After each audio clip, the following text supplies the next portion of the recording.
Zimowy domek. Tajemniczy, przytulny i obsypany śniegiem. Można powiesić na ścianie, postawić na komodzie albo podarować babci. Nie ma się co oszukiwać, to klasyczny łapacz kurzu. Ale przecież nikt nam nie będzie mówił, jak mamy żyć i na czym ma leżeć nasz własny prywatny kurz.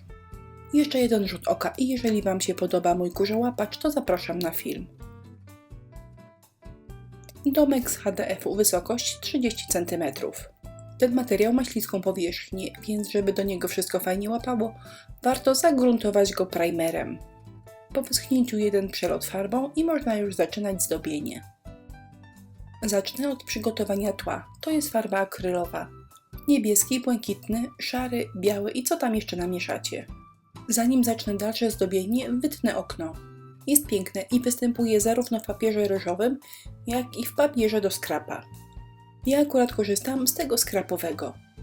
Okno wycinam już, ponieważ co jakiś czas będę go kontrolnie przekładała i sprawdzała, czy wszystko pasuje.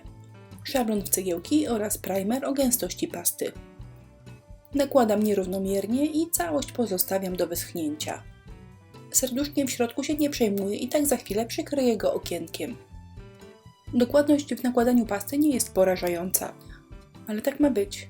Brak perfekcji w tym wypadku jest atutem i dzięki temu domek staje się przytulny i swojski.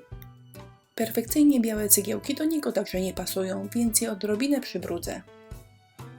Szpatułki drewniane, znane i nielubiane. Nie lubiłam, gdy mi je wtykali do gardła, ale chyba z nimi się przeproszę, bo nadają się świetnie na drewniane płotki. A to jest korek. Szpatułki bierzemy z apteki, a korek sami wiecie skąd. Jeżeli po zużyciu korka zostanie Wam butelka, nie ma zmartwienia. Mam inne filmy, na których pokazuję, co z taką butelką zrobić. A korek tniemy na plasterki i przemalowujemy na biało. Plasterki będą imitowały bale drewna. Bo nasz domek to taki nierealny twór. Troszkę z cegieł, troszkę z bali. Nie czepiajmy się szczegółów. Patyczki przykleiłam taśmą dwustronną. Dołożę jeszcze sznurek, będzie to taki element pseudokonstrukcyjny. Nic nie przytrzymuje, natomiast płotek dzięki niemu będzie wyglądał lepiej.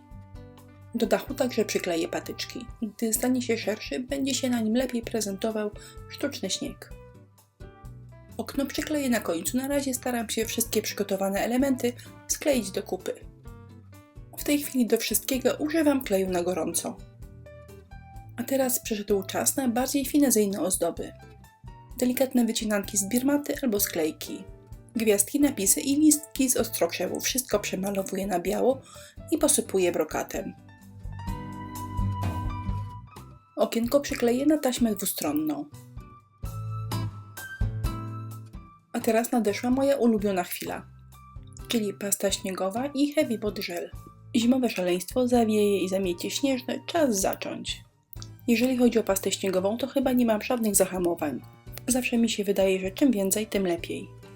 Nakładamy jak lubimy, pędzelkiem, szpatułką lub palcem.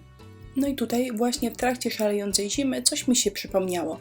Ajajaj, zapomniałam podcieniować. Bo jasną jest rzeczą, że podcieniować odrobinę zawsze warto. Praca jest 3D, ale dzięki cieniowaniu staje się mniej plaskata i jeszcze bardziej 3D. Na tym etapie przyda się nam heavy body gel. Bezbarwna pasta i klej w jednym. Ja używam wersji matowej. Po prostu nakładam trochę pasty, przyciskam w miejsce, w którym ma się to znaleźć i zostawiam w spokoju. Zasycha i jest dokładnie tak, jak chciałam.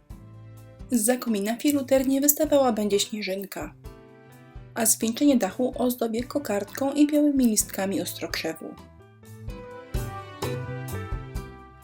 Gotowy łapacz kurzu prezentuje się tak. Zanim zrobię zdjęcia, dodam mu jeszcze odrobinę czerwonej jarzębiny i dopiero wtedy powędruję na komodę.